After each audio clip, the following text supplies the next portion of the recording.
30 attorneys general filing an antitrust lawsuit against Google this week. It's the third major antitrust complaint against the tech giant since just October. Minnesota is one of the states that joined the lawsuit. We want to bring in Alexis Keenan, who is joined by Minnesota Attorney General Keith Ellison. Alexis, take it away. Hi, Shauna. Thanks. And welcome, Keith Ellison, Minnesota's Attorney General, who has signed on to that lawsuit that Shauna just mentioned, with 38 attorney generals total filing suit yesterday against Google in the third civil antitrust lawsuit against the company in the last 2 months. Welcome, Keith. Thank you. Thanks for having me.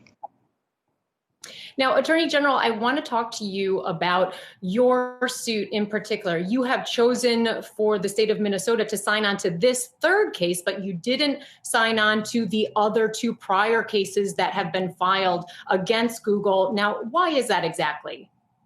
Well, we're aware of their case, but we believe our case goes further. We think that Google should be held accountable for its anti-competitive behavior. So we think that all of the actions are warranted and fair to hold Google accountable. But our particular complaint goes further. So that's why. What exactly is the difference between yours and those other two cases? Well, Google owns a product called SA360. And it helps large advertisers manage their online ad campaigns across all search engines, not just Google. It gives advertisers real-time information about how their ads are performing and can automatically bid on ad space. Google said that this product would be neutral and would not steer advertisers toward certain places. But the truth is that it does. And instead, it has SA360 steer advertisers toward Google platforms, and it's not, and it's deliberately made so that SA360 doesn't work as well with other search engines. We believe that's anti-competitive and it's unfair, and it's something that we think that they have to answer for.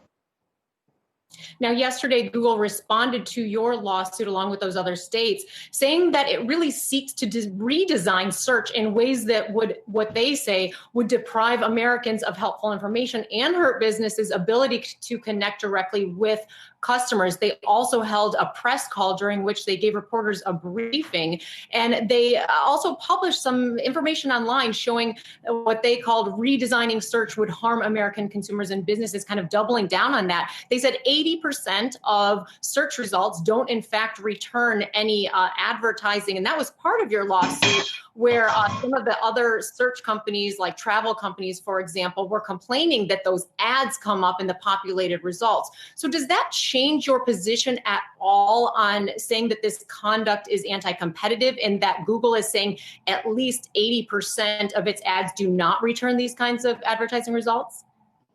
No, it doesn't. I've been a lawyer for 30 years, and I've never had a lawsuit where the people we're suing with based on the facts suddenly admit, oh yeah, everything you said we're doing is right. No, they're going to say what they're going to say, and they have an army of lawyers to say it, and we're good. But our allegations are accurate, they're well researched, and we will prove them in court. Now, there are, of course, the critics who say that some of the attorneys general's motivation for signing on to these suits is political. So what do you say to those critics who would make that argument? What I would say is that highly concentrated markets are bad for everybody. They're certainly bad for workers. They don't let the labor market flow like it should. People can't get the wages that they deserve. Highly competitive markets diminish innovation, cut down on new businesses, new products, new services. Highly competitive, uncompetitive markets, predatory behavior like we're seeing here is bad for the overall economy, puts the monopolists in a position to demand any kind of price that they want. And people who are subject to that monopolist have to always pay more and get less. So I would say that, no, this is about economic freedom. This is about open and fair and competitive markets. This is about people being able to pursue the American dream, not political. I see. Well, Minnesota's Attorney General, thank you so much, Keith Ellison, for joining us today. We look forward to seeing how these cases move forward in the near future. Shauna? Thank you.